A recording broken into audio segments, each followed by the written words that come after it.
അങ്ങനെ കുളിക്കാനുള്ള സ്ഥലം തേടി ഞങ്ങൾ യാത്ര തുടങ്ങി ഗൈസ്. അപ്പോഴാണ് പെട്ടെന്ന് ശ്രീജിത്ത് അങ്ങനെ വണ്ടിയോട് ഒതുക്കിയിട്ട് ഞങ്ങൾ ഇറങ്ങി. കുറച്ച് താഴേക്ക് ഇറങ്ങണമായിരുന്നു കുളിക്കുന്ന സ്ഥലത്തേക്ക് എത്താനായിട്ട്. അവിടെ എന്തോ ആറൊഴുകുന്നത് കെട്ടി നിർത്തിയേക്കുക. ആ വ്യൂ തന്നെ ഭയങ്കര ഭംഗിയായിരുന്നു. ചുറ്റും കാടും നടുക്കൂടെ ഒഴുകുന്ന ചെറിയൊരു അരുവിയും. പക്ഷേ ഞങ്ങൾക്ക് അവിടെ കുളിക്കാൻ പറ്റിയില്ല. കുറേ പിള്ളേർ സെറ്റ് വന്ന് വെള്ളമൊക്കെ അലമ്പാക്കിയോണ്ട് ഞങ്ങൾ ഇറങ്ങിയില്ല. പിന്നെ വണ്ടിയിൽ കയറി പരസ്പരം ഊക്കിയൊക്കെ അങ്ങ് പോയി. വണ്ടി ഓടിക്കുകയാണ് ഗൈസ്. അരട്ടെണ്ണം പുറമെ ഇരിപ്പുണ്ട്. അതെ, അരട്ടെണ്ണം പുറമെ ഇരിക്കുകയാണ്.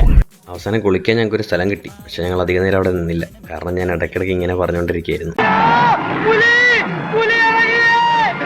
3 പേർക്ക് നല്ല ധൈര്യമായിട്ട് കുളിച്ചിട്ട് പെട്ടെന്ന് കയറി. എന്നിട്ട് ഞങ്ങൾ വീണ്ടും പൊയ്ക്കൊണ്ടിരിക്കുകയാണ് ഗൈസ്.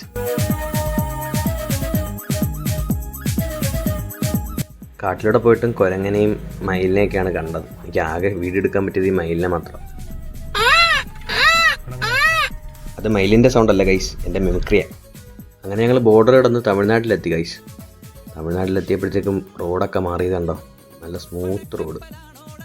അങ്ങനെ തിരുമലൈ കോവിലിലേക്ക് എത്തുകയാണ് ഗൈസ്. ദോ ആ മലയുടെ മുകളിൽ കാണുന്നില്ലേ, അതാണ് തിരുമലൈ കോവിൽ. ബാക്കി നമുക്ക് അടുത്ത എപ്പിസോഡിൽ കാണാം.